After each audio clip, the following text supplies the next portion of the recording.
Hey, what's going on, everybody? It's me, Nisi Denise. I'm back to do a short reading tonight. This is going to be a super short video. And I've been doing, videos either on my lunch break or after work. So I just want to dive right into it. So as you guys know, I'm an ancient astronaut theorist and resident, I hate to use the word conspiracy because that's a CIA dubbed word.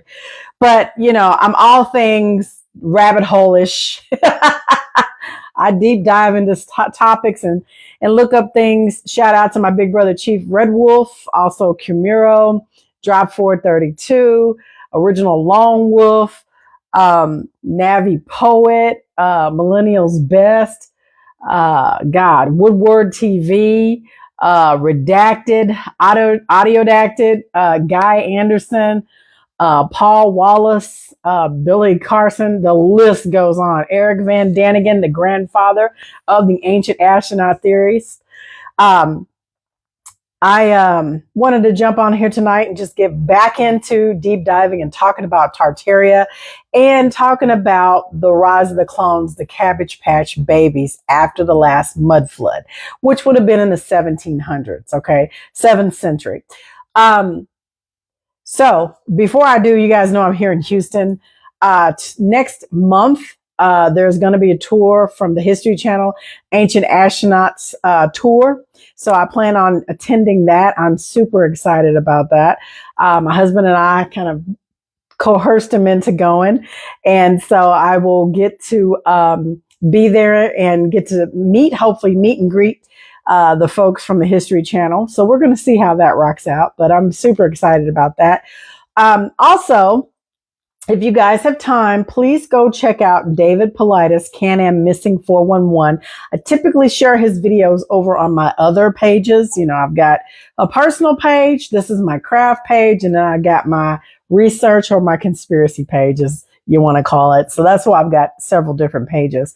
This one, I typically share crochet videos, but tonight I thought I'd give my peeps over here and tag the other pages and do a live stream over here on this page. And of course, upload it to TikTok, YouTube, MeWe, Rumble, and all the other platforms, X. So without any further ado, you guys know that I've been reading quite a bit to you. We finished up, just a recap, all right, we finished up Guy Anderson's Tesla and the Cabbage Patch Kids, magnificent work of art. I started on book 2, The Rise of the Clones, the Cabbage Patch Babies. I've done videos 1 and 2. I have uploaded them over on my YouTube channel. And I believe I tagged this page. I'm not sure, okay? But I believe I tagged this page in a couple of the readings. So I thought I'd come over here and do one. So right now, what I want to do is cover chapter 3. Like I said, I'm not going to be on here long. This is going to be a quick read. So if you haven't seen the other videos, I'm just going to walk it back and talk to you about this book. Okay, so this book that we're covering is the rise of what was done previously. Well, let me put it this way. There was a mud flood that was back in the 1700s. Around the time of like 1723, 1728 is when it started. Okay, so if you don't know, Noah's flood, which is the biblical flood, the Great Deluge, was one of 6 floods. There's been multiple floods, okay? You just got to do your research. So the last flood that we had was in the 1700s, which is roughly about, 350 years ago, something like that, when they did the Reconstruction era. So what Guy has done is he's walked it back to the last civilization, okay? And there's a lot of people that are talking about it now. It's actually coming out on mainstream TV. I think Tucker Carlson covered it, and another CNN anchor, I want to see Fox News. I don't know because I don't watch those channels. They were talking about Tartaria. So this is coming out now in the mainstream. So there's a whole civilization that was destroyed and history was rewrote. And history was wrote by the victors. All around the world during this period, there were wars, famine, floods, rebellions, unaliving of millions of autochthonous people. Okay. And the thing that is swept under the rug is who these people were. All right. They want to paint a picture that it was in Eastern Europe and it was overseas. But I'm telling you, Tartaria was worldwide. It's the Republic, and it was everywhere. Just like Egypt was a period in time, it was everywhere, including here in the U.S., because the Grand Canyon does prove that. Okay, we have pyramids here in the U.S. We have more pyramids here in this continent than anywhere else. Okay. Egypt was a period of time, as well as Atlantis was a period of time, Lemuria, Hyperborea. If you followed me over the past year, I've been reading No Scaphandrum, aka shout out to Claudio Nicelli. I've been reading his work to give you an idea of what actually transpired. And we've talked about the lands beyond the ice walls. And some of you guys may consider this to be a little conspiracy or pseudoscience. You just have to do your research. Okay. That's all I'm going to tell you. I'm not here to convince you guys of anything. I'm just sharing some interesting information that I find fascinating. Okay. So this first book covered a lot of who was behind it, why these things happened. He put the puzzle pieces together for you. And in the second book, he goes into the first chapter we read was the origins of human cloning. And I am still going to do a presentation, hopefully this weekend, over a couple of laboratories that offer this service. Okay. Because we know that the Hollywood stars, there's several of them that have come out on camera and said that they've been cloned. Okay. And there's been accounts of nurses and doctors at hospitals, right, that have come forth and say that, oh yeah, on record, there's people that come in that get tuned. They're called the others. They're the clones. And so they put them in this machine, and it's, it tunes their hemisphere, the left and right hemisphere of the brain. Right. And then, so that was chapter 1 that I read, the origins of human cloning. The second chapter was after Tartaria. I read that to you guys yesterday. And so tonight, what I want to do is read, I can't tell who's joining me. Hey, how are you? Hope you're having a great evening. Chapter 3, we're going to get into, it's called the Cabbage Patch Babies. So I'm just going to read. Okay. I'm going to try not to interject, but you guys know I got to be myself when I got to talk. But I'm going to read this to you, and then we're going to kind of recap at the end. Okay. So this next chapter, okay, it is called the Cabbage Patch Babies. Now, before I get started, I know I grew up in the 80s, I grew up in the 70s, and I went to school in the 80s, 70s and 80s. And hey, Maria. And so I used to have a Cabbage Patch doll. I don't know if any of you guys had those ugly little smashed in face baby dolls. You know, your parents would have to stand in line at the store to get these damn ugly dolls. And so they still make Cabbage Patch dolls, believe it or not. It's kind of creepy because they have a big house that these babies are birthed in, and they come out of these cabbages. I actually looked online to see how much they go for, because I was actually going to buy one at one point, but I'm like, But they do still sell the Cabbage Patch dolls, and there's a story behind it. All right. So let's get into chapter 3. It says, until relatively recently, most people would think that this chapter and possibly the entire book is centered around dolls that suddenly became the must-have toy in 1983. I was a freshman in high school in 83. Okay. So it says, although the story behind these creepy little things is a lot darker and sinister than you might think. I will expand upon this later, but for now, let's take a look at what a Cabbage Patch baby is and why there is this unusual association between the cabbages and the infants. Here we go. The myth of the babies coming from the Cabbage Patches has several possible origins, each focused around fertility. All right. In Scotland, it was once common for children to place cabbage leaves outside their homes on Halloween, which we know is going to be coming up in a few weeks, right? Halloween, to ask the fairies to bring them a new sibling. In fact, during the Middle Ages, women would eat cabbage leaves to ensure a successful pregnancy. There is an old wives' tale that you can use boiled red cabbage leaves as a makeshift foetus gender test simply by mixing the expected mother's urine with the cabbage water. A pink or red result meant you were carrying a boy, and a purple meant a girl. I find this interesting, as pink has always been associated with girls. But there we go. Perhaps they were ahead of the time regarding the whole woke agenda. And according to Google, this is actually 55% accurate, which this result would be thereabouts regardless. Okay. So, and as I think back, if I remember correctly, pink is actually a masculine color. I tell you, they have everything inverted. It's actually known as a male color, but you would think, because we've been conditioned and indoctrinated, that it's a female color, but that's a whole nother scenario. I'm just going to tell you that is considered to be a masculine color if you didn't know that.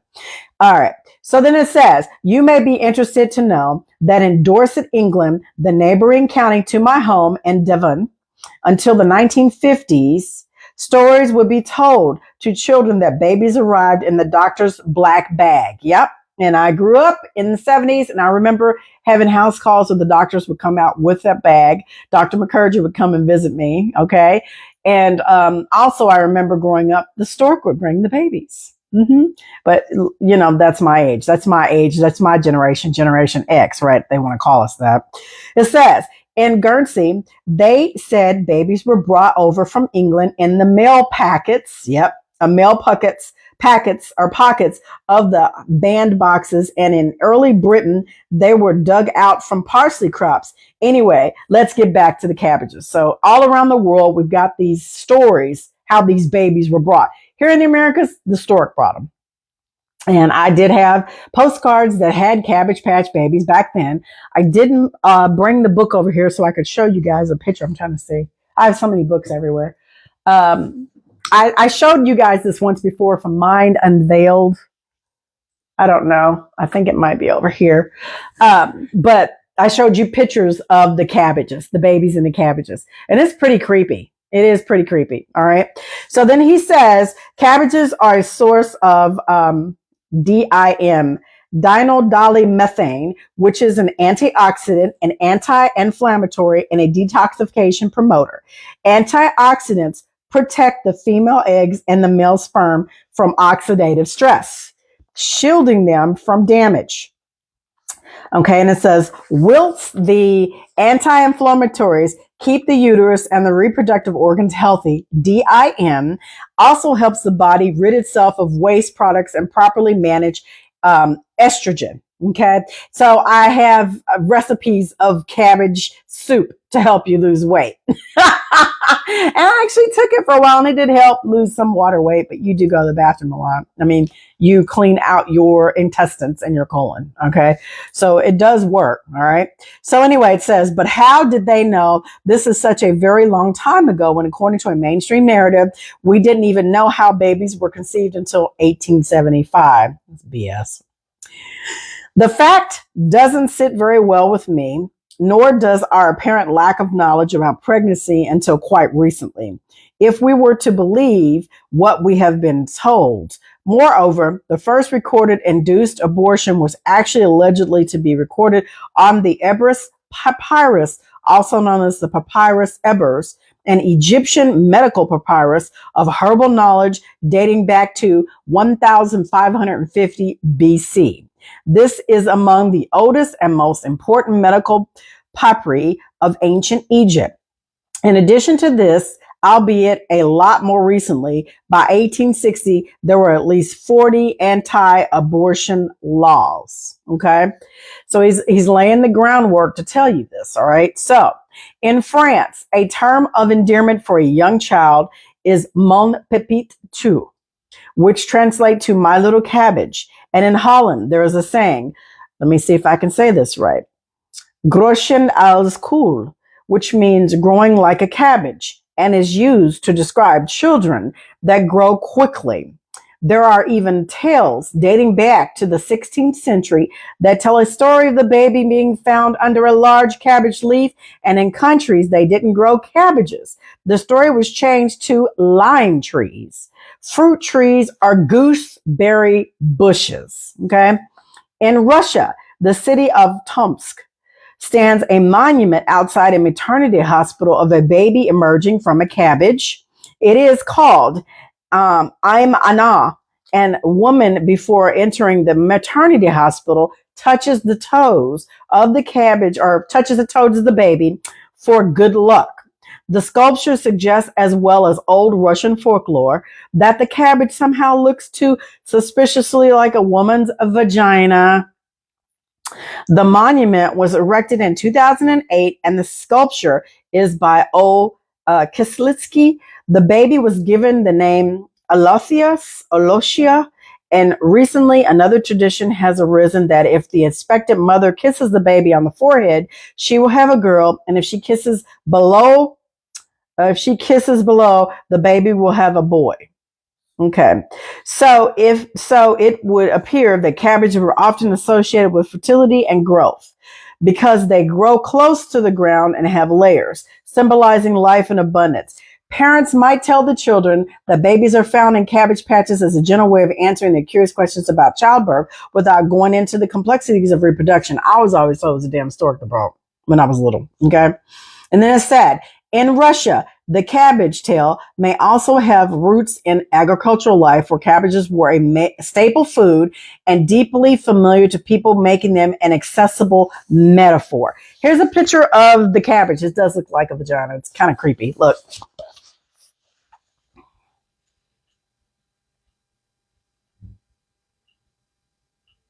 Yeah, I'm just saying. All right, it says, however, I believe, as do a growing number of people, that the association of cabbage with newborn babies is a lot darker and in fact refers to human cloning. The Anunnaki, there we go again, the sons of An, the Anunnaki, the Anuna, all right? Everybody should know because you guys heard me talk about the Anunnaki, all right? One of my favorite topics, the Sumerian text, all right? The Anunnaki did it, and today we do it, and today we can do it. So why would this not have been possible in the reset of 1776? Now, Guy is using 1776 because this was actually the reconstruction of the U.S., quote unquote, where all these countries bum rushed the United States. The funny thing is they want to tell you, they give us the set history, but then if you start digging and you really start doing your research, you really see that a lot of things have been left out of the curriculum in the schools. And howbeit the victors rewrite the history, right? But I say the losers rewrite the history because the truth will always ring true, irregardless, right? So he wants to say, he uses in the book that it's 1776 when the reset occurred. I'm going to say it started earlier than that, all right? And of course, you guys have heard me talk in various videos how they have added 1,000 years to the calendar, the timeline. And they have written in books and explain to you what has happened. So I'm just telling you, you have to put the puzzle pieces together. So everybody's running around here thinking it's 2025. I'm telling you, it's not. It's like, I don't know, 1017, something like that. Between 1017 to 1021, 22, something like that. That's really the time. And it's not 2025, and New Year's is not January the 1st. New Year's is actually in March. Okay. I'm just going to tell you. So, and actually, it's actually the end of March, and to be politically correct, is April 1st. That's why they say April's Fools. That's actually New Year's. I'm just telling you that when you start doing your research, you see how much stuff they really have done. And you got to ask yourself, on this massive scale, like they have murdered millions of people. They have unalived millions of people, y'all. And no one's even the wiser, right? I'm just telling you. So it says the parasites like to play games with us, sometimes through subliminal messaging or by hiding the truth, which is what they've done. All right. And it says in plain sight. All right. So they hide truth in plain sight, and they do. Since the creation of the big screen, we have been bombarded with what we have been told in science fiction. Yet, what if things we have seen in the movies aren't fiction at all? And they're not, because they think they can avert karma by telling us what they're going to do subliminally. And we're consciously buying into it and receiving the message, right? Because it's, what is it called? The law of, it's not law of cause and effect. I forget which law it is, but the universal laws are, they follow the universal laws in that they want to be, they want to tell us as much as possible without telling us. And so they utilize our ignorance against us. The majority of people are ignorant of this information, and they'll say that it's not true, that it's sci-fi, that it's fiction, it's pseudoscience, when really it's not. It really isn't. And that's the part that you all have to really understand this stuff, right? So then it says, the parasites follow universal law and karma. There it is. Universal law and karma. And it says, sleeping safely in the knowledge that they have never hidden anything from us. Where's my highlighter? I'm going to highlight that. Hold, please. Because I want to make sure I can recall that later. I'm going to read it one more time so you guys understand this. So they willfully, well, let me see. We willfully go along in ignorance because they use this against us. They said, the parasites follow universal law and karma, sleeping safely in the knowledge that they have never hidden anything from us. Quite the opposite. They have created films and TV shows to tell us exactly what has and what continues to go on. All these weird ass movies y'all be watching, all these horror flicks, and what is that show that I used to watch all the time? The Walking Dead with the zombies, and World War Z, and 28 Days, 30 Days, Contagion, all this stuff. They put it right out there in front of us, and we're just taking it in, none the wiser. I'm telling you, Star Wars was a documentary. It wasn't a science fiction movie. It actually is a documentary of how this great dome operates, right? How these worlds or galaxies, if you want to call them, regions operate, right? So it says, Russia was a very significant part of the Tartarian Empire, as is here, okay, and had more of its architecture than anywhere else, and Tartarian technology too. Russia also experienced one of the largest losses of life, or rather the largest number of people killed in the various civil wars since the colonies' declaration in America on the 4th of July in 1776. Yes, it's the same year appearing again. Here are a list of colossal fatalities that they have experienced. 1792, the Russo-Turkish War, 130,000. 1815, the Napoleonic Wars, 1 million. 1856, the Crimean War, 500,000. 1878, the Russo-Turkish War, 200,000. The Russo-Japanese War was 150,000. That was in 1905. 1918, World War I, 3.3 million. 1923, the Russian Civil War, 12 million. 1945, World War II, 27 million. This gives a total of This gives a total of 44 million people killed. And in the 1850, the population of the Russian Empire was just 68 million. Added to this, a further 20 million people died from starvation. So you can very clearly see that they needed to repopulate quickly, not just to have a basic infrastructure operating, but to continue to fight as they still do today. In 1820, a painting titled Akakura Barasta Delte, which translates to That's Where Babies Come From, was funded by the Russian Emperor Alexander Petrovich Romanov, otherwise known as Alexander I. The painting depicted a meadow of babies and was designed to subliminally enforce how female chosen united commissioners were tasked with nurturing these apparently parentless children.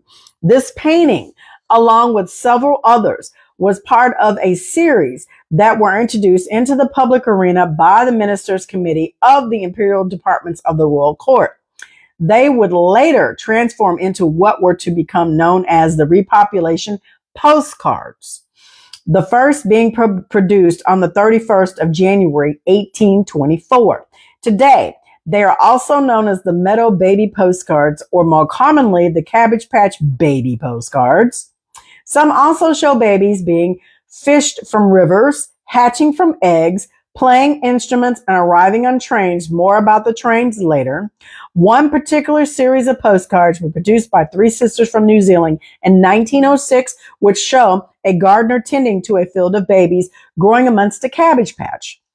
In 1900 to 1920, these postcards became extremely popular across Europe and ultimately America, many produced by a company called Rex. Having researched the areas of the world that were in need of repopulation, this doesn't really come as much of a surprise, especially when you consider that they were printed in 16 different languages and many actually advertised the babies as being for sale. And I told you when I was a young girl, I actually asked the post lady about that. And I went in the house and grabbed a postcard and came out. And she's like, we don't do that anymore. And then she looked at my Aunt Queen and she's like, she's a very intelligent little young lady, isn't she?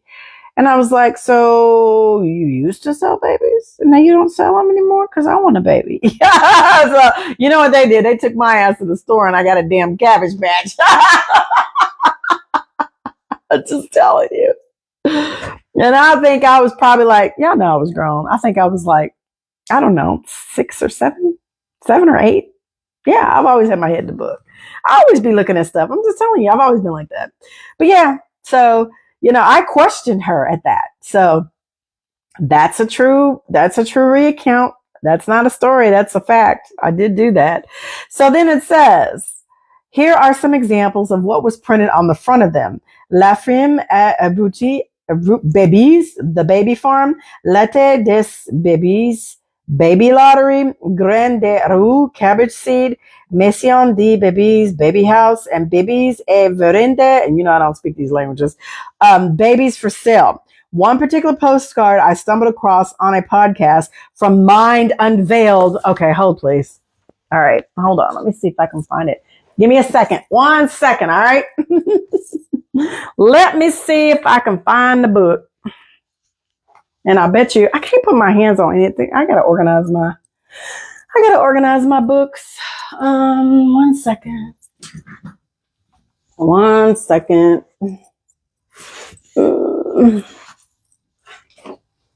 What's my Tartarian book? Hold on. Nope. Oh man. What did I do with it? I know I showed you the pictures before, you guys, but I just wanted to show you again. And I got Jamil's books here. Let me see. I think I'm getting warm. Nope. Daggone it. What did I do with it? Oh, here it is. I got it. Ha ha. Sorry, guys.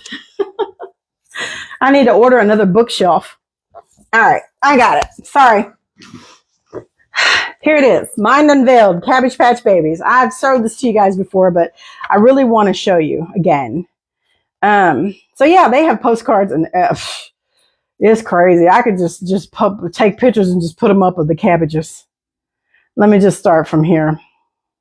I'm just trying to get you. Here's one. Look. All right. Let me give you some good ones. Look at these babies and sitting in the front. Look, in the field, the cabbages. And they're for sale. They really were for sale. Look at the back of this. Look. These are clones. I'm telling you. Now, some of them were birth. They actually were given birth. I mean, And a lot of the autochthonous, the American Indians here, nursed these babies. Oh, yeah. That's the whole thing.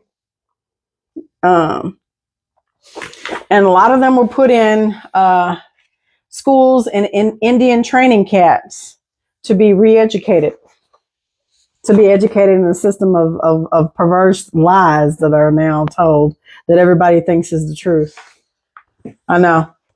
I have a ton, and you got a ton of them here. Look at this.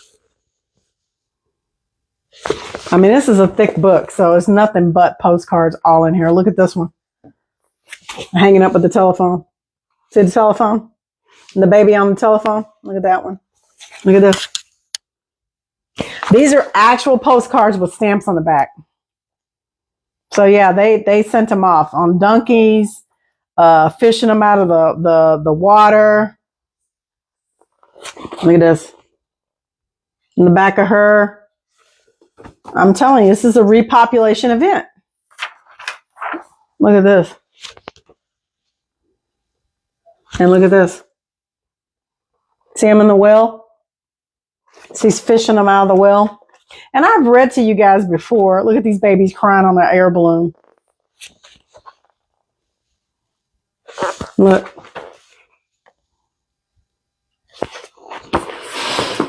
It's kind of creepy. I'm going to just be honest with you. And then look at this. And this is a live photograph of a baby coming out of a cabbage. Look at this one. Look. She's bending down and she's holding his hand and he's in a cabbage. Oh yeah, this is some creepy dark stuff. I'm telling you. When you see this stuff, you're like, holy crap. And this is around the expositions. And he's got a post stamp of how they did it. So they sold babies at the World's Fairs. Look. There's a post stamp and it shows you exposition stamp right here. I mean, they blew it up. I mean, they did a good job putting this together. They have children here. Look at this. I would highly recommend you guys get this book. I got it from they have a YouTube channel and they have a store. And I went online and I ordered it a while back. Look. Repopulation. Because I'm going to tell you, they had to destroy the people that were already here, which were, the majority of them were melanated like me. They were autochthonous. I know how that sounds, my light-skinned brothers and sisters, but this is stuff that we have to have these intelligent conversations about. I'm just telling you. They had to destroy the people that were here previously.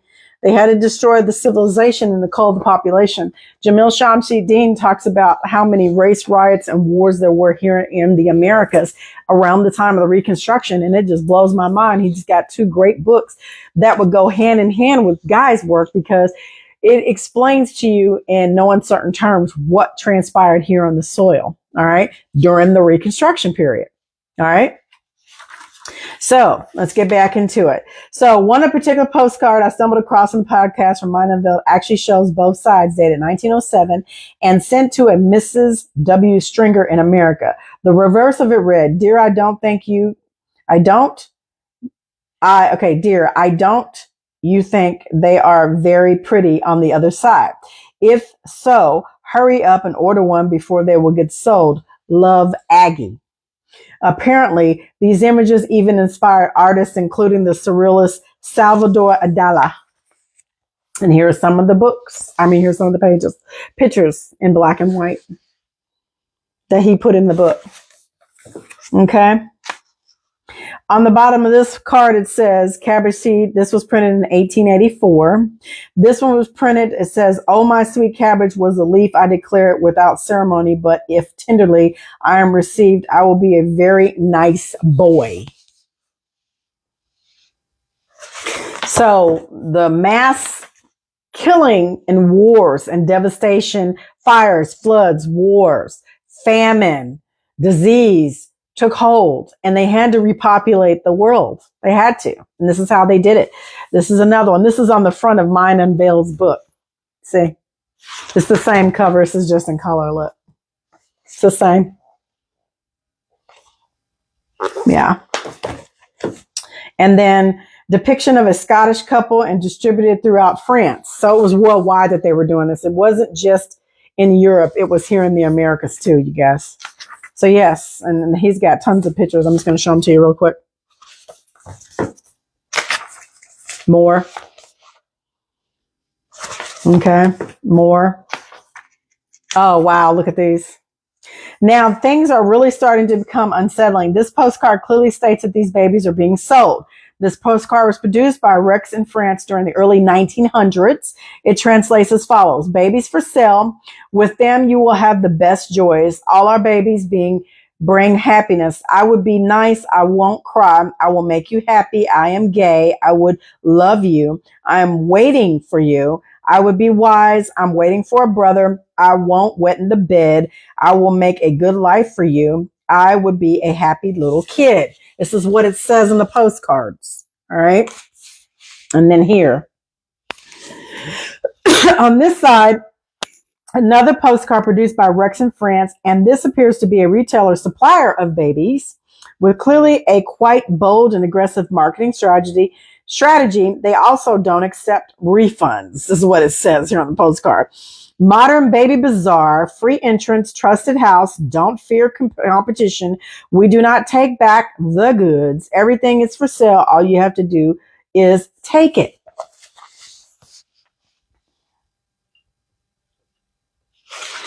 I can't make this stuff up. I can't. Look at this one. And this one. Proof is in the pudding. And this one. It's dark. And nobody talks about it. I'm telling you. As you can see, these postcards start out as quite innocently simply illustrating babies amongst cabbage patches or emerging from cabbages, which could be easily put down to mythology and folklore. However, they quickly progress to what appears to be the mass production of infants through what many people, myself included, believe to be human cloning. These are the Cabbage Patch babies. If we follow the story of the Anunnaki, then this technology existed over 200,000 years ago, and the chances of it becoming lost or destroyed are slim. All right. In fact, I would argue that the parasites have knowledge of or even possess technology that is not only thousands of years old, possibly Atlantean, which is the remnants of our people here, the land of Shem, the Negro land, aka Americas. Atlantis was a period of time all over the world, but you have foundations here in the Americas. All right. I'm just telling you. And it says possibly Atlantean, but far exceeds what we are aware of today.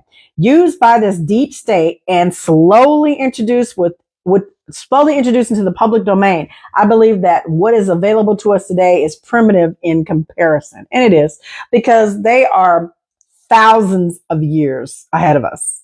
Like, I think we're not even on the scale. I think we're like a type 0 society. I'm serious.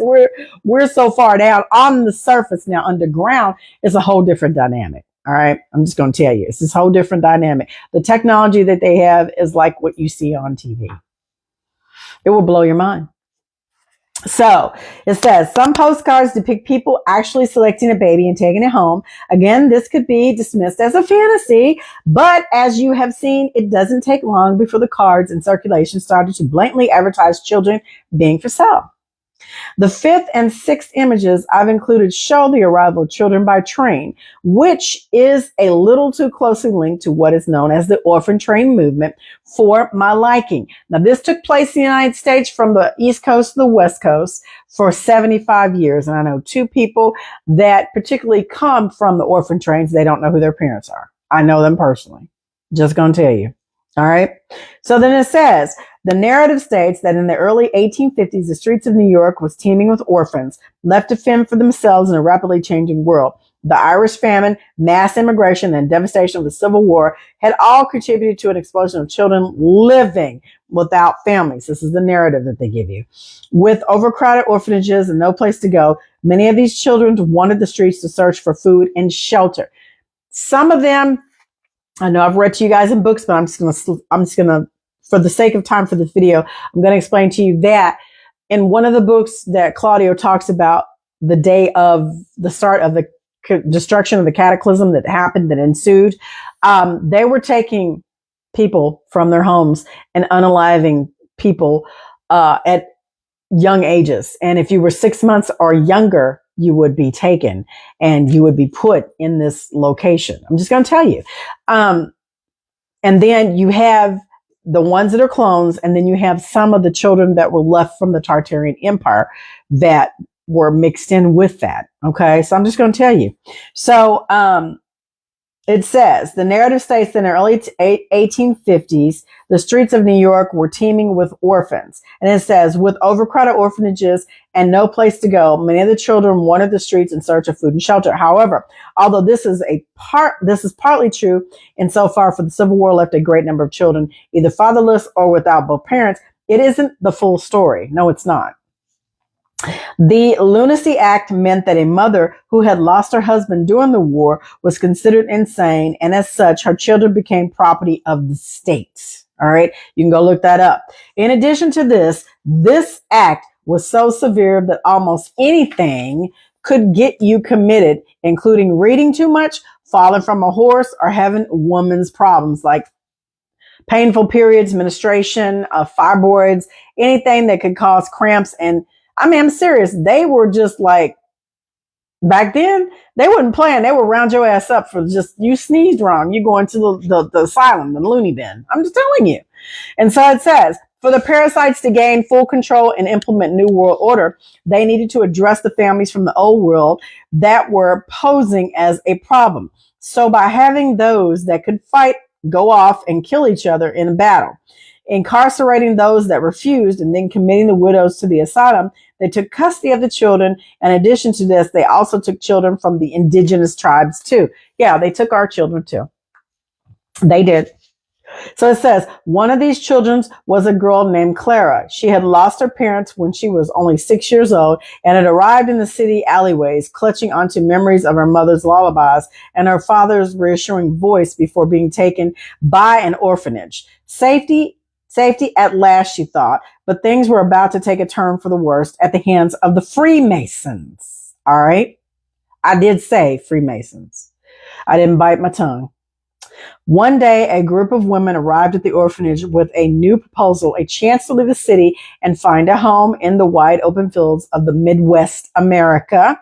We are sending children to the West, said one of the women in a warm but firm voice. Families out there are looking for children to care for and give them a better life, she continued. This is a lie, they told them. The women was talking about the orphan trains, a program that would send children like Clara to the farms in Missouri, Illinois, and other parts of the Midwest, where in theory they would be adopted by families in need of workers. For many children like Clara, it was their only hope. With little more than clothes on her back and a small bundle of belongings, Clara boarded one of the trains that would change her life forever. The journey was long, crossing state lines and bringing her to places she had only heard about in stories. The other children, some younger and some older, sat in silence as the train rumbled across the tracks, the rhythmic sound of the wheels, a constant companion. Do you remember back with, and he talked about this in Tesla and Cabbage Patch Killed. He talked about it in this book, but I'm just going to tell you, Disney movies have a lot of orphans. Remember the show, the Annie?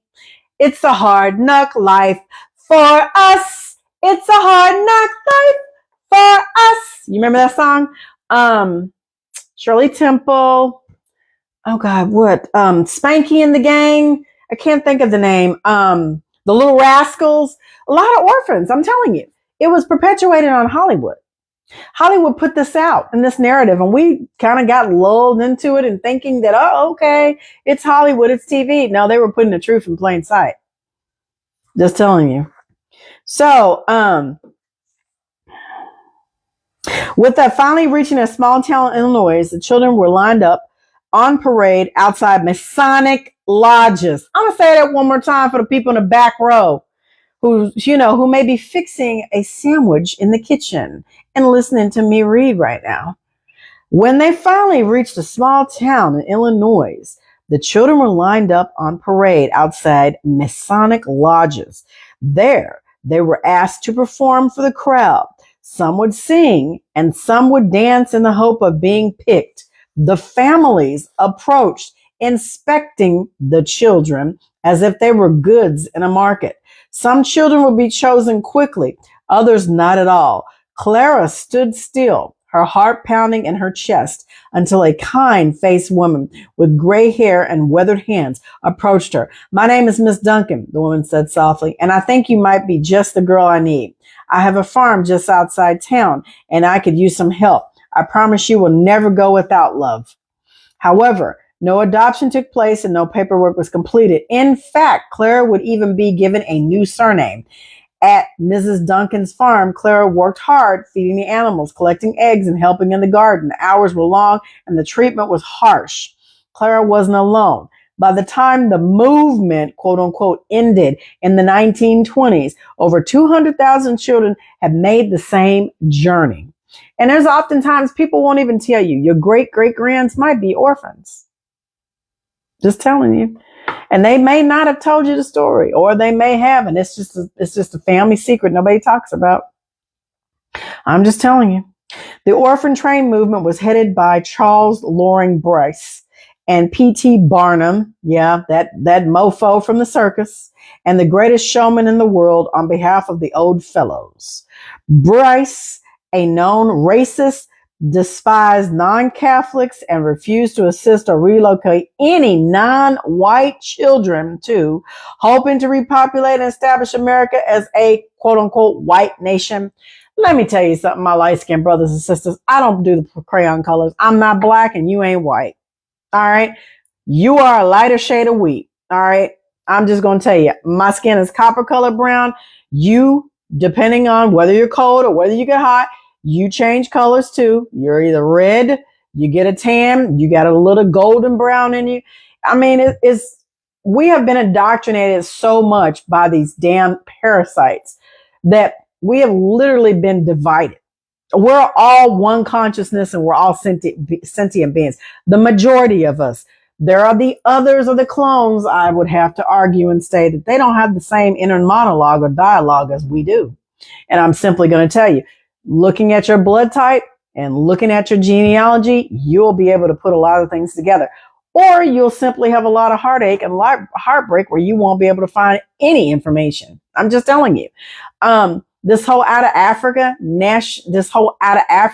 narrative, which is populated by ignorant, melanated people, the Moorish community. If you really look up the word Moor, I mean, I'm not going to get off on a tangent. I'm just going to simply say, stop using the crayon colors. Stop calling yourself black. Stop calling yourself white. You're a sentient being. And for those of you who still run around calling yourself black, I posted a video on that. And I'd be more than happy to break that shit down. Black is a curse. It's a spell. And it means dead in the law. You need to get your law dictionary, which I have a couple of them over here behind me. And it will no uncertain terms tell you that it means you're dead in the law. So when you're calling yourself black, you are literally casting a spell over your life and over yourself and people around you. I need you guys to course correct and stop being so daggone ignorant. There's no such thing as black or white. I'm just going to tell you. Sorry, but not sorry. So this dude was a racist. He didn't want a place. He wanted to have an all white nation. He wanted to repopulate this land. This land was Negro land. I could post maps to show you it said Negro land. And these maps were way before freaking fake ass Columbus came here. His name wasn't Columbus. His name was Salvador Fernando Zarco. And he was part Negro and Espanol. I'm just going to tell you, was no Christopher Columbus.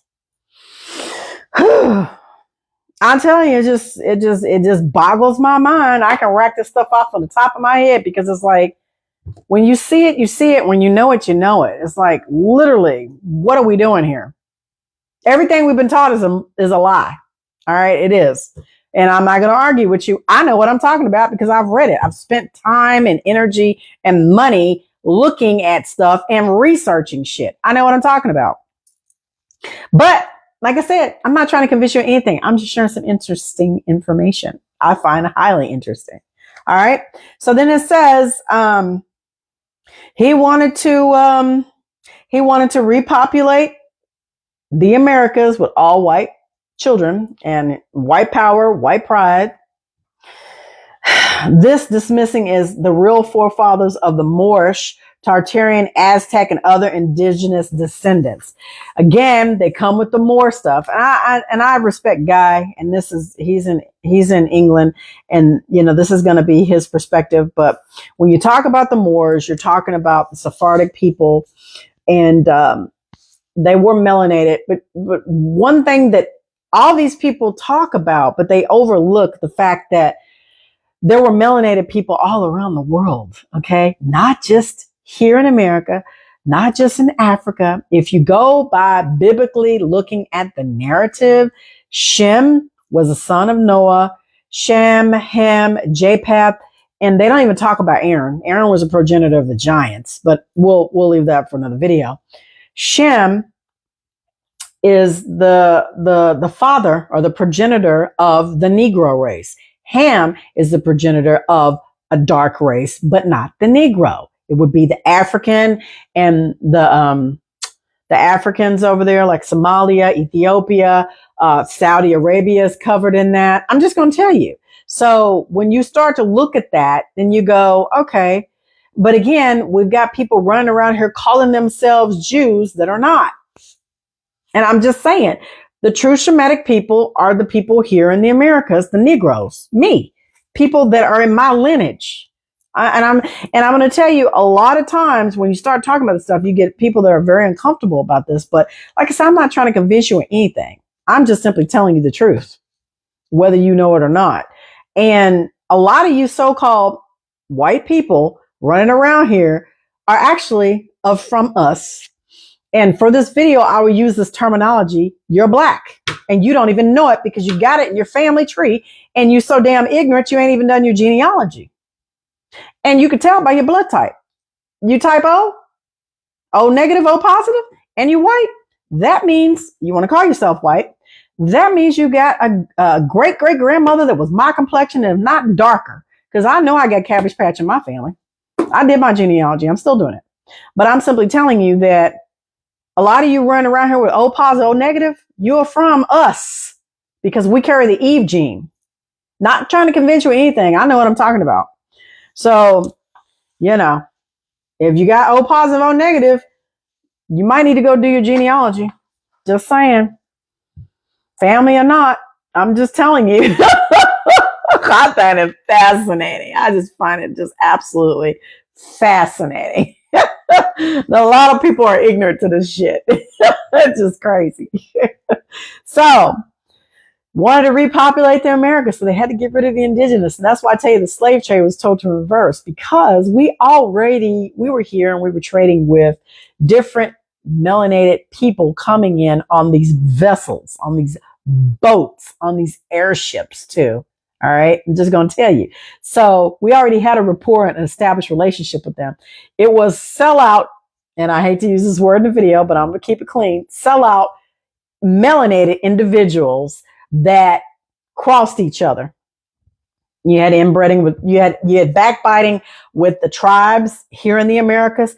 And so you had a lot of these so-called Moorish descendants that came over here that set up shop and worked with the Arabs and started grabbing up our people in these tribes and shipping them overseas to the Caribs, to Libya, as far as that. I mean, they shipped them all around the world. They took people off of this land because we were fighting.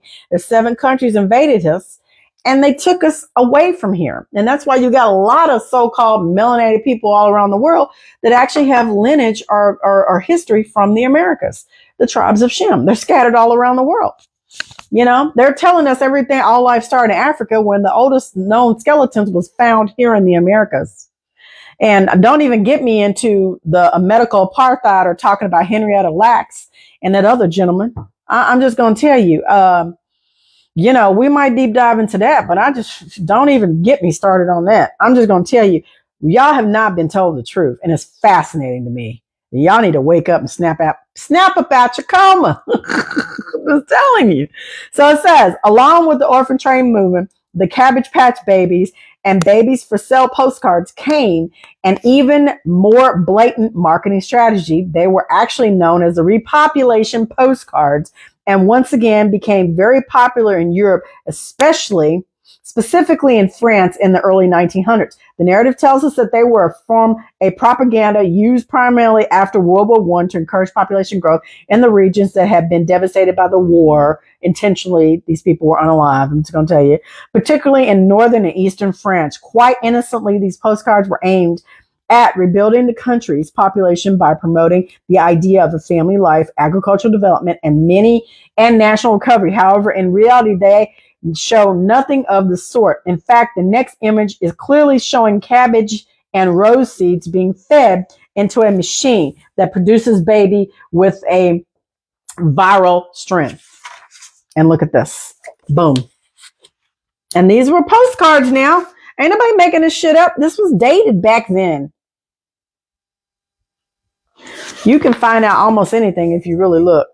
Cabbage seeds and roses. Let's go, my dear friend, to work. Your gem has the key to the lock, and the clock marks the hour of the offspring eclipse. The next one says children's candle. Special occasions, choose the cutest infants. Yeah, it's dark. Just telling you. Here's some more pictures. Check it out. Here's some more. I'm going to hold it up.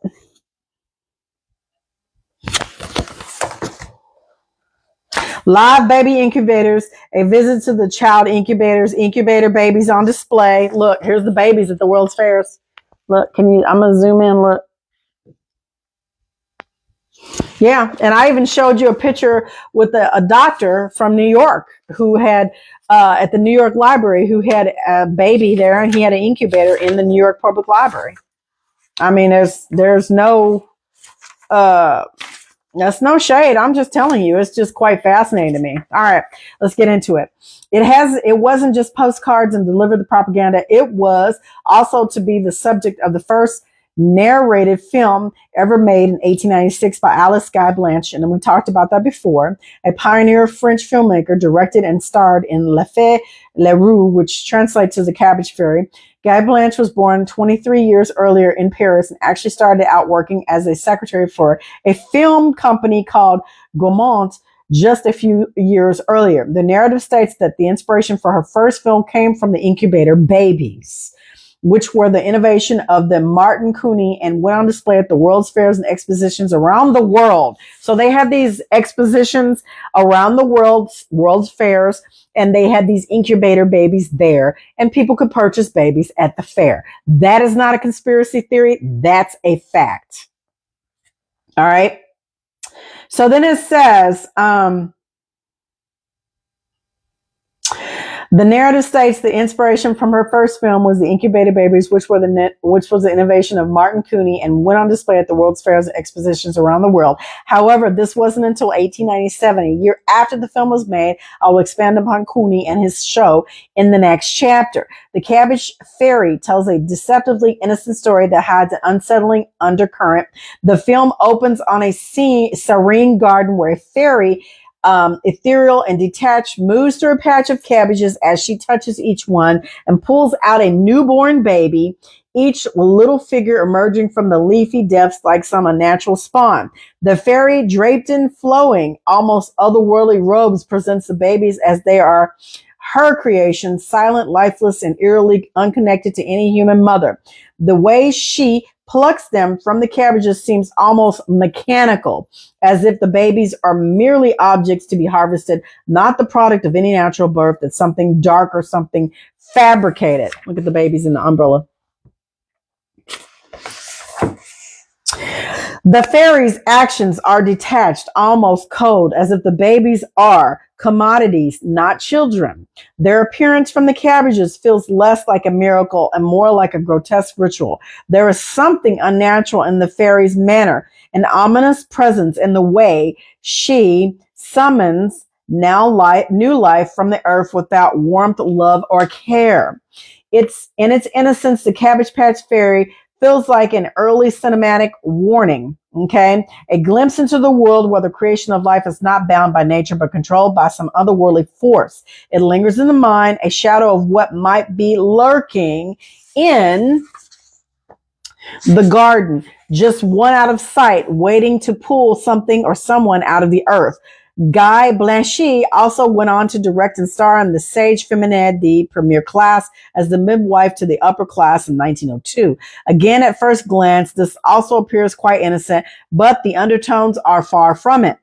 An upper class couple arrives at a green stall and are greeted by the midwife stall keeper. On display are dolls for sale, and she hands one to the couple. They take turns holding it for a moment. They move its arms and around a little, then hand it back. Guy Blanche then takes them through a door. Within the garden wall inside is a patch of very large cabbages, each one with a baby growing inside. She takes a baby from one of the cabbages by its arms, and despite clearly being quite distressed, places it abruptly on the ground. Next, a black doll is presented to the couple, all right, which is immediately rejected, followed by a further three newborn babies. Again, they are handled by the arms and placed firmly on the ground, followed by a white doll, which is also rejected. A further two more babies are plucked from the cabbages, one placed in the ground, the other taken by the wife. Her husband then counts out his money, pays Guy Blanchett, and then leaves with the purchase. And this is a movie. That's dark. And these are actual babies. Whilst I appreciate that things have moved on a lot over the years with regard to how we treat children or babies, I feel that these postcards and the two films by Guy Blanchett show an actual detachment. As I stated earlier, it is as if they have no value or worth and in fact are almost alien. I also wonder where these particular babies actually came from. Surely if the parents of those used in the films witnessed how they were being handled, they would be mortified. I can therefore only assume that they were parentless, which begs the question again, where did they come from? Were the babies cloned, or could they have possibly have been stolen? By which I mean that the state took them away from their mothers, whilst we know that the latter happened and still happens today. My main focus is actually on the possibility of them being cloned. These postcards in the films demonstrate a child being a commodity, and as if they have no soul, no feeling, and added to this, the huge spike in population growth fuels the possibility that something else was going on. I read to you in the last couple of videos how many wars there were. And just earlier, just a few minutes ago, I read to you how many people were unalived. You had a list of the colossal fatalities I read to you just a minute ago. But prior to that, you had the wars, you had the genocides. I read to you all of that. And then on top of that, if you really want to get knee deep into it, like I said, Jamil Shamshi-Dean wrote a book called Don't Call My Dummy No Dummy. And I told you not to call my dummy no dummy, specifically here for the Americas. And it shows you in no certain terms how they erased or paper genocide the American Indian, aka the Negro, and how they reclassified us, 6 times? Yeah, 6 times we've been reclassified. And we've been led to believe that we're from another continent when we're not, So I'm just going to tell you, it's quite fascinating when you start to look down the rabbit hole and you see all this shit and you go, holy shit, these people they were seriously on one. I'm just going to tell you. So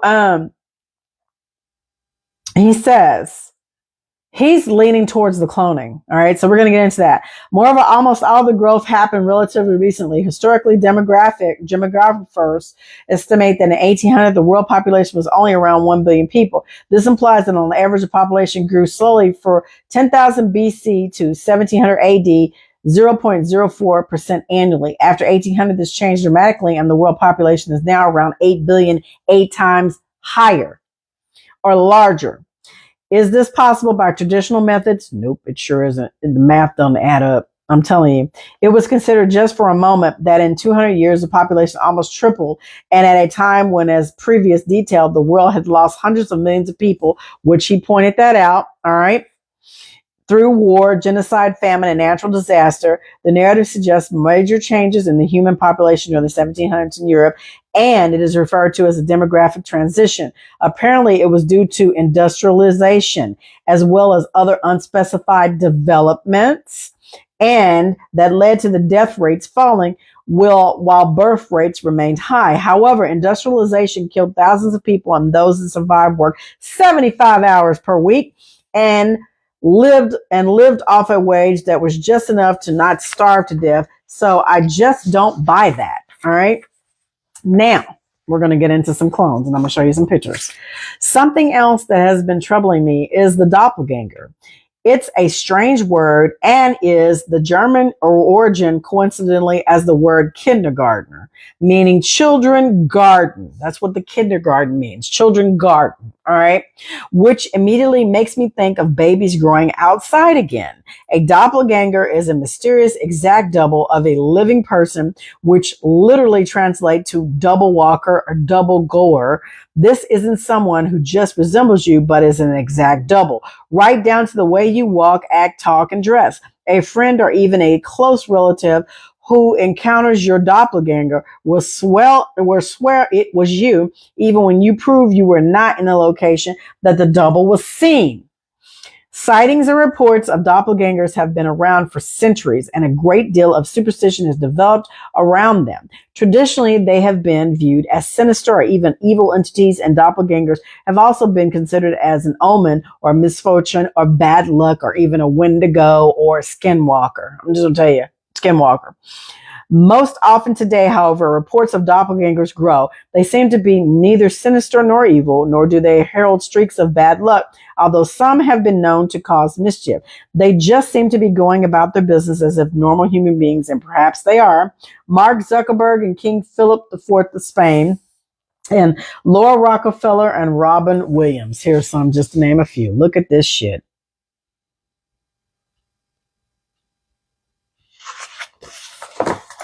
Mm-hmm.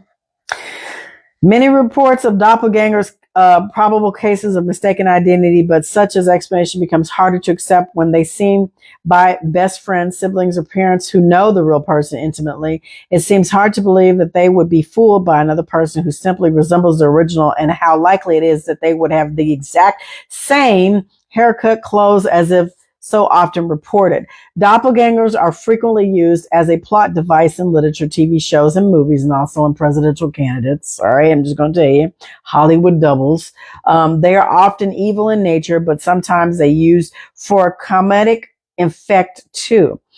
Art is another common place where the phenomena can be found, as it is cause of the museum doppelgangers, where you can upload a selfie into the Google Arts and Culture app and see if you have a double captured somewhere in history.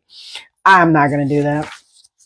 Here's some more. Justin Timberlake, Jay-Z, publicist Harold Innis from World War II, and Eminem, Eddie Murphy, and an unknown person. Look at this crap. Take a picture if you have to. Look at this. Look at Eddie Murphy. Look at Jay-Z down here.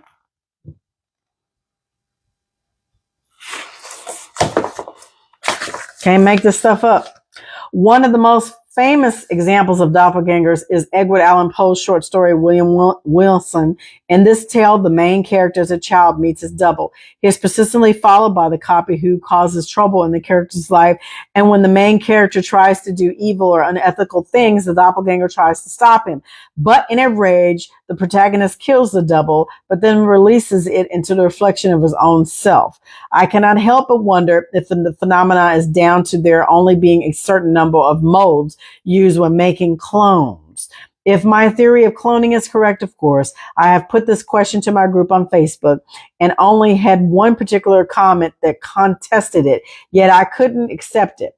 They said that there are only so many forms that the human bone structure can create, and therefore, sooner or later, there will be a copy that look very similar. However, this doesn't explain why hairlines, heights, and builds would also be identical. Of course, everyone in this existence has had their DNA taken, and they have a clone somewhere.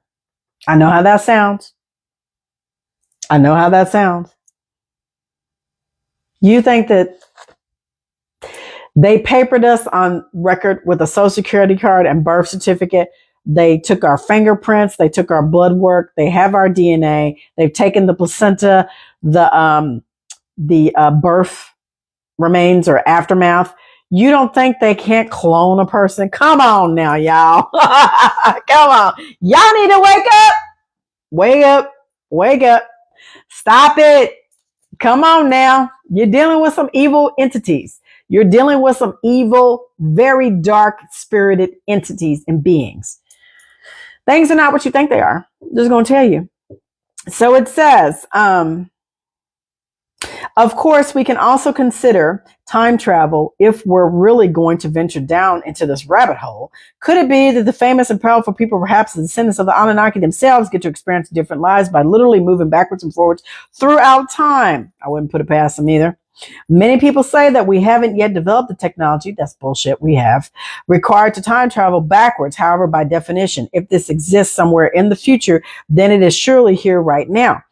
The other possibility, and this really is out there, is that these people are immortal. The movie Highlander from 1986 is a fantasy action film directed by Russell McCaughey, starring Christopher Lambert, Sean Connery, and Clancy Brown.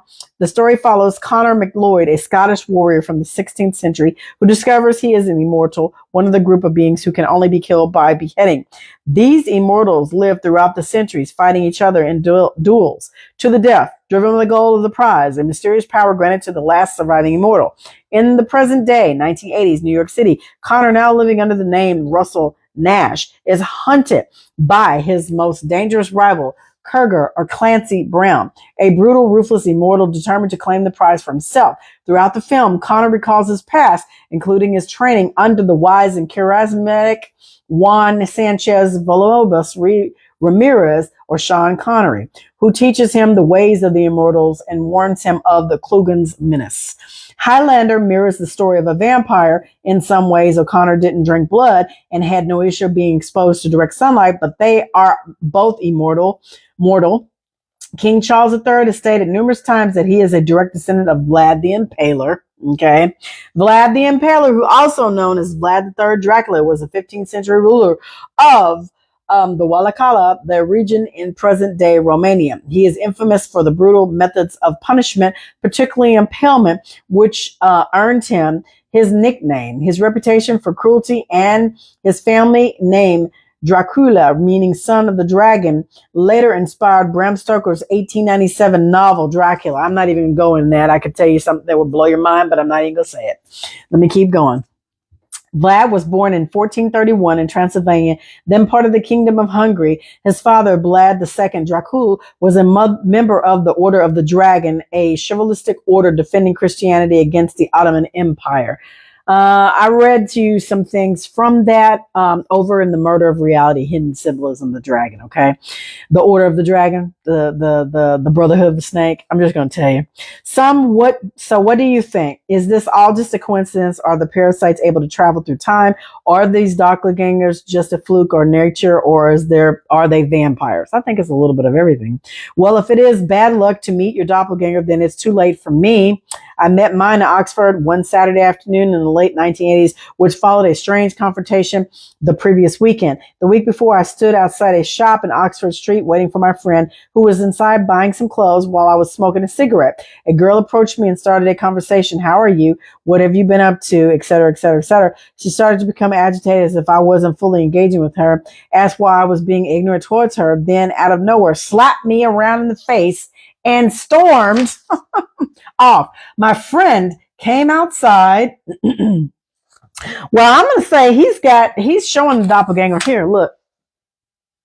But I posted over on here on Facebook, and I showed you a picture of Paul Wallace, who reminds me of Guy Anderson.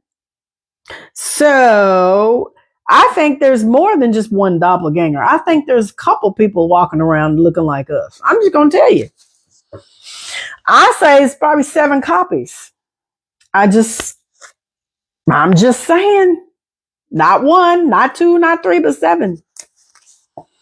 I know how that sounds. I'm just telling you, got to do your research. So it says, my friend came outside and having seen what had happened, asked me what was going on. I don't know how long I've been on you guys, so I'm going to try to wrap this up. The girl returned and asked me if I would have been in a particular nightclub the night before, which I hadn't. And my friend backed this up. She apologized for mistaking me for a man she had met, who she believed was pretending not to know or remember her, which I accepted, still slightly shocked by what had happened, then said goodbye, and we both went our separate ways. The following Saturday, at around the same time, I was walking through Oxford City Center with the same friend and my flatmate. Sat on a bench about 10 meters in front of us was a man with what appeared to be his girlfriend. He was wearing identical clothes to me, and amazingly, he had the same hairstyle and just looked like me too. My friend stopped and turned to face me, and she looked at me and her jaw dropped on the floor and my double, and we looked at each other and smiled. It wasn't until I started researching cloning and the Cabbage Patch Babies that I regretted not having spoken to him. Perhaps we were related somehow, but this is unlikely as we were too similar for any family member, even if it was distant, not to be aware of. Who was he, and could it be that we were both the result of cloning within our ancestry, that they used the same mold? Maybe. I will never know, but I again stress that I do believe the technology to clone is very real and may well be a great deal older than we think. I decided to speak with Kelly Harding, a friend and member of my Facebook group. She is a researcher into doppelgangers and Tartaria and all things Cabbage related, and you can find Kelly on YouTube. Kelly said that while she doesn't totally dismiss the possibility that the parasites have been cloning, perhaps for a very long time, she does have another explanation for the reason why we have the spooky lookalikes out there. Having studied astrology for some time now, she states that your ascendant sign actually has a great deal to do with what your appearance is. Moreover, if you have the same sun, moon, and rising sign as someone else, they could be your doppelganger. Kelly has experimented with this on the members of her own family and her friends. So I asked her to do mine too. All she required was the time and date of my birth along with the location, and would then use the calculation to see throughout history if there was anybody that looked like me. I have to admit that I was excited to see what she could find, and then shocked what she told me. This is what Kelly found: Vladimir Lenin and myself. I'm telling you, a modern day version is Paul Wallace and him. This is Guy right here. I'm going to reshare his picture over here on this page on Facebook and get hooked by Nisi, and I want you guys to see it. So it says, Kelly also believes that the reasons they have used cabbages within postcard images of babies is actually down a maritime, aka Admiralty law within maritime law, are a great number of words that we use daily that actually have very different meanings, perhaps to confuse us. One aspect to this is known as the cabotage law. Cabbage, Cabotage law, which relates to the shipping of goods via sea and air, and this law controls how it is done. Therefore, that the reason for these postcards is to hide in plain sight that the children depicted are being trafficked. Yeah, they are. This she believes is reinforced by so many of them showing babies being taken out of the water on board trains as well as other vehicles. Yeah. In my mind, one thing is for certain. We didn't evolve from apes. And if you still are on the fence regarding this, then perhaps the following might help. Darwin's theory of evolution, also known as the natural selection, proposes that species evolve over time through the gradual accumulation of small inherited changes. These changes help organisms better adapt to their environment, improving their chances of survival and reproduction. Those with the androgynous traits are merely likely to pass them on to the future generations. And it says, whilst less beneficial traits are gradually eliminated over long periods, the process leads us to development of new species. And Darwin presents his idea in his book in 1859, the Book of the Origin of Species, which is poppycock, bull malarkey. It's done by the parasites, the Zionists, those who say they are, but are not. Descendants of those, you know who, Anunnaki and the Nephilim. They're going to tell you. However, white skin or light skin tones are more susceptible to skin cancer because they contain less melatonin or melanin than the pigment that provides protection against the ultraviolet or UV radiation from the sun. Melanin absorbs and disperses UV rays, reducing the damage that they can cause to the skin cells, okay? Which can lead to mutations and increase the risk of skin cancer, particularly basal cell carcinoma, or a squamous cell carcinoma, or melanoma. Yet, people with darker skin have more melanin, particularly eumelanin, which gives the skin its darker color. All right. And they sell that on the market. Yeah. Along with adrenochrome. Just going to tell you. Therefore, my theory is that the true forefathers of this world were darker skinned and are what we would refer to as indigenous and known as the black nobility. Yeah, just going to be honest with you. Yeah, that's the truth. And he says, perhaps they have been here for thousands of years and the parasites have rewritten history to make themselves appear to be the superior race. taking credit for so many of the advancements and incredible architecture of the old world. What he is simply saying, and this is I'm thinking Paul Wallace right now. Guy Anderson's words, took them right out of my mouth. I know for a fact all these beautiful buildings that are now churches, universities, courthouses were in fact built by melanated people. I'm not trying to ruffle any feathers. I'm not trying to get anybody upset. It's just you got to do your research. You got to do your research and you'll know this. Just going to tell you. So it says, added to this, the babies featured in the Cabbage patches, along with those you will see for sale in the incubators, are Caucasian or white. Yeah. And this is not to be race baiting or anything like that. I'm just going to tell you, I've said this before and you can look this up. The melanated woman, AKA you want to call yourself black, go right ahead. That means you're dead in the eyes of the law. Black people, black female women are the only women that can create all the races that you see. A light-skinned, AKA white woman cannot create all the races. Only a black woman can do that. Only a melanated woman can do that. An autochthonous woman can do that. So what I'm telling you is that we can birth white babies. Hell, I did it. I'm just telling you. No pun intended. I'm just saying. I'm just telling you. So there's nothing wrong with that. What I'm telling you is that you get a lot of people running around here confused. And you think it's okay, but I'm telling you, y'all got to step into your truth and know this stuff. I mean, literally, the stuff that's coming in the next 3 years, the United States is not going to be the United States as you know today. I'm telling you, there's something coming down the pipeline, y'all.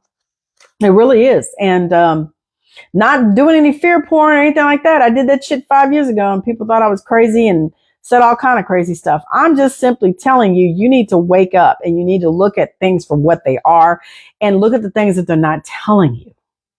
It's the things that they're not telling you. It's what you need to be concerned about. So he says, therefore, my theory is that the true forefathers of this world were darker skinned and are what we would refer to as indigenous. Okay. Perhaps they have been here for thousands of years and the parasites have rewritten history to make themselves appear to be the superior race. Fake white privilege or white superiority. Taking credit for many of the advancements and incredible architecture of the old world. I have invention books over here with nothing but melanated people that invented pretty much everything that you use right now. Nobody talks about it though. Nobody wants to have this conversation. I'm just being intelligent when I tell you this. I mean, you got to go do the research if you're curious. So, added to this, the babies featured in the Cabbage patches, along with those you will see for sale and in the incubators, are Caucasian. So, it is possible that the West was flooded and white babies following the reset in 1776 to repopulate areas that previously belonged to the Tartarians and their cousins, the Aryan race that Hitler apparently desired, or Adolf Rothschild, as I prefer to call him. Okay. And interesting enough, if you go back in time and you do your research, you will see that the Aryan race was actually darker than me. And I'm just going to tell you,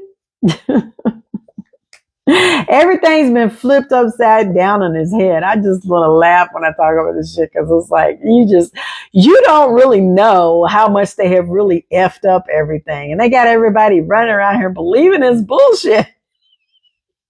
Believing his lies, man. Yeah, there are other entities that walk among us, and yeah, they control a lot of shit, the ruling class, and they done messed up stuff and rewrote history so many times and flipped the maps and changed everything. And every time there's a pole shift and a reset with the mud flood, the world floods and people go underground for safe haven, they come back up and then they got to deal with the bullshit all over again. And they reinstitute everything, a new world order. They rewrite history. This is what they've done. On the back of a dollar bill, it says Nova Secularum, which is the new world order. We've been in the new world order. They've been in the new world order since the last mud flood. since the 1700s. They've been reshaping and revamping and writing themselves into history and putting one set group of people in front and in power who commit nothing but usury and charge people high interest rates and have their fingers in every single organization around the world in governments. They got people over there believing that they should be in this particular state, and they're killing off the original people of that land over there. They want to call it Israel, but it's not. It's Palestine. I'm telling you, these people have been all around the world and they've committed so many atrocities. And it's quite brilliant the way they did it. I have to give them a clap, a shout out to them, because they got pretty much everybody running around stupefied. Anyway, I was reading from The Rise of the Clones. We read part 3, and we read quite a bit. We talked about clones. Now, I need to pull up on my laptop presentation and do for you guys over 2 cloning corporations. And we're just going to go on their website. We're going to read some stuff. But, and then we're going to pull up some videos of some entertainers that have actually slipped and said that they were cloned. Because I want you to hear it. I want you to hear it right out of the horse's mouth. You think I'm making it up? I'm not. So, anyway, I was reading from chapter 3, the Cabbage Patch Babies, and we read this much. We read quite a bit. And I know this video has been long. I appreciate you guys hanging out with me tonight. I appreciate you guys taking the time to listen to me read and, you know, give my little excerpts in between Guy Anderson stuff. Excellent read. I hope you guys have learned something. I hope it's piqued your curiosity. And you know what I always say before I end a video: be the change you want to see all around this Earth Dome, because it's up to you and I to make a positive change. I appreciate you all. Thank you all for joining me. Please inbox me if you have any questions. I would be more than happy to have a long conversation about this. And I can provide you references and sources, sis. There are a lot of people out there like me. There are some people out there like me that really do live and breathe this stuff and know this stuff, and they know quite more than I do, because I can tell you by all the books I've read and the things that I've discovered, I don't know shit. I just read and I just put the puzzle pieces together and ask the creator of all to bless me, you know. And I shouldn't say bless, because bless is actually a bad word to say. Bless means be less. I ask the creator of all to open doors up and open up the information and have the knowledge to come in where I can receive it and apply it in my life. And I hope this has been beneficial. Anyway, I'll talk to you guys soon. Maria, thank you so much for joining me. And whoever else sees this video, I hope you have an amazing night. And I'll talk to you in a few days, I guess. Have a good night.